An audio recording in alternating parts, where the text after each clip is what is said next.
Imagine this. People live under the earth in a cave-like dwelling. Stretching a long way up is its entrance, towards which the entire cave is gathered. The people have been in this dwelling since childhood, shackled by the legs and the neck. Thus, they stay in the same place so that there is only one thing for them to look at, and that is whatever they encounter in front of their faces. But because they are shackled, they are unable to turn their heads around.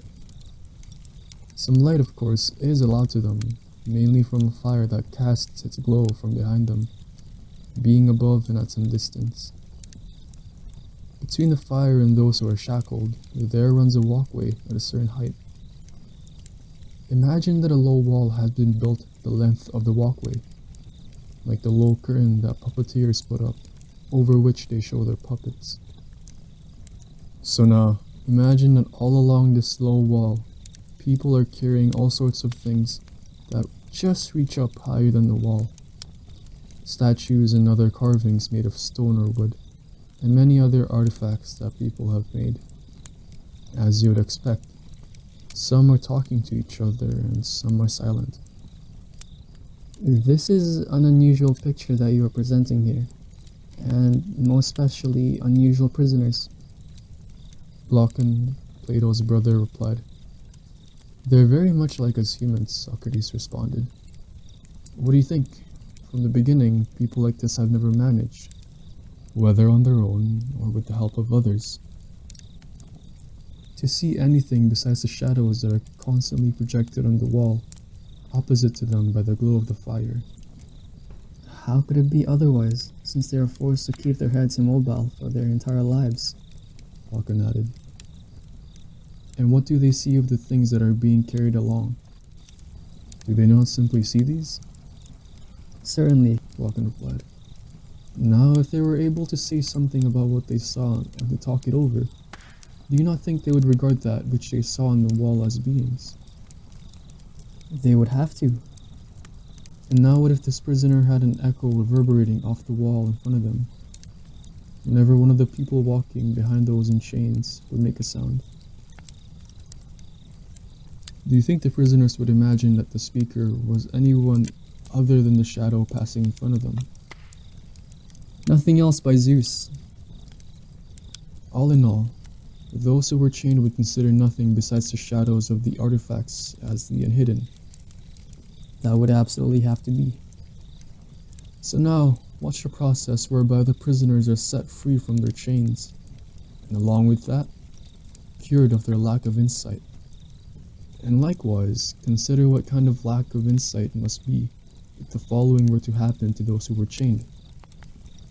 Whenever any of them was unchained and was forced to stand up suddenly, to turn around, to walk, and to look up towards the light, in each case, the person would only be able to do this with pain, and because of the flickering brightness, would be unable to look at those things whose shadows he previously saw. If all these were to happen to the prisoner, what do you think he would say if someone were to inform him that what he saw before were trifles, and now he has much nearer to beings, and that as a consequence of now being turned toward what is more in being he also saw more correctly? If someone were to show him any of the things that were passing by, and force him to answer the question about what it was, don't you think that he would be at wit's end, and in addition, would consider that what he previously saw was more hidden than what was now being shown? Yes, absolutely. And if someone even forced him to look into the glare of the fire, would his eyes not hurt him? And would he not then turn away and flee to that which he is capable of looking at? And would he not decide that was in fact clearer than what was now being shown to him? Precisely. Now, however, if someone, using force, were to pull him away from there and drag him up the cave's rough and steep ascent, and not to let go of him until he had dragged him out into the light of the sun, would not the one who had been dragged like this feel, in the process, pain and rage? And when he got into the sunlight, wouldn't his eyes be filled with the glare, and wouldn't thus be unable to see any of the things that are now revealed to him as the unhidden? He would not be able to do that at all, at least not right away. It would obviously take some getting accustomed, I think, if it should be a matter of taking into one's eyes that which is up there outside the cave in the light of the sun. And in this process of acclimatization, he would first and most easily be able to look at shadows, and after that, the images of people and the rest of the things as they are reflected in water. Later, however, he would be able to view the things themselves, but within the range of such things, he might well contemplate what there is in the heavenly dome, and this dome itself more easily during the night by looking at the light of the stars and the moon, than by looking at the sun and its glare during the day. Certainly. But I think that finally he would be in the condition to look at the sun itself, not just at its reflection, whether in water or wherever else it might appear, but at the sun itself, as it is and of itself, and in the place proper to it, and contemplate of what sort it is. It wouldn't necessarily happen this way. And having done all that, by this time, he would also be able to gather the following about the sun: that it is that which grants both seasons and the years. It is that which governs whatever there is in the now visible region of sunlight, and that it is also the cause of all those things that the people dwelling in the cave have before their eyes in some way or other. It is obvious that he would get to these things, the sun and whatever stands in its light after he had gone out beyond those previous things. And then what? If he again recalled this first dwelling and the knowing that passes as a norm there, and the people with whom he once was shamed, don't you think he would consider himself lucky because of the transformation that had happened, and by contrast, feel sorry for them? Very much so. What counts for wisdom in the cave?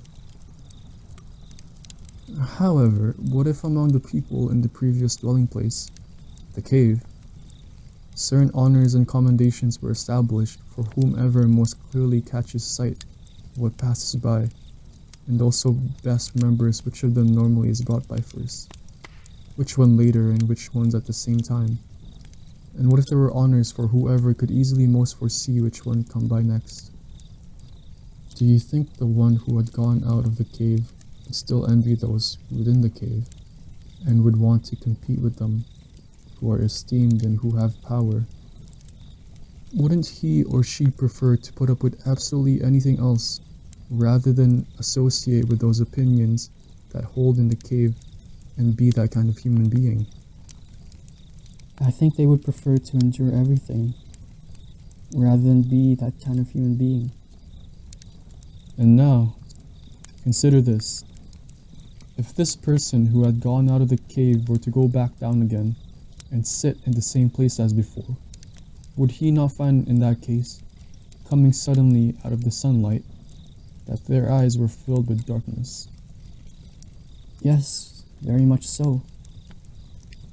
Now if once again, along with those who had remained shackled there, the freed person had to engage in the business of asserting and maintaining opinions about the shadows, while his eyes are still weak, and before they have readjusted, an adjustment that would require a bit of time, would he not then be exposed to ridicule down there? And would they not let him know that he had gone up, but only in order to come back down into the cave with his eyes ruined? And thus, it certainly does not pay to go back up.